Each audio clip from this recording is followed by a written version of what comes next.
Ladies and gentlemen, welcome to another video. In this video, we're going to be talking about how to fix Instagram cannot tag game account or any accounts in general. So if game account is highly restricted, it might be blocking incoming tags from everyone.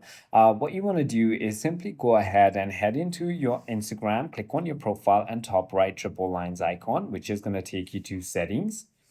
Now, inside of your settings, what you want to do is simply go ahead and tap on the tags and mentions tab right over here, and then simply go ahead and click on allow tags from everyone if that is not the case for you.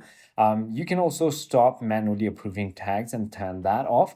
If that is not the case, your app might have a potential update. Simply go ahead and search for Instagram right over here on your App Store or Play Store, and there is going to be an update button if there is. If not, then simply uninstall and reinstall the application, which will definitely fix your problem. I hope this video clarifies everything for you. If you have further more queries, feel free to comment down below, and I'll see you on the next one.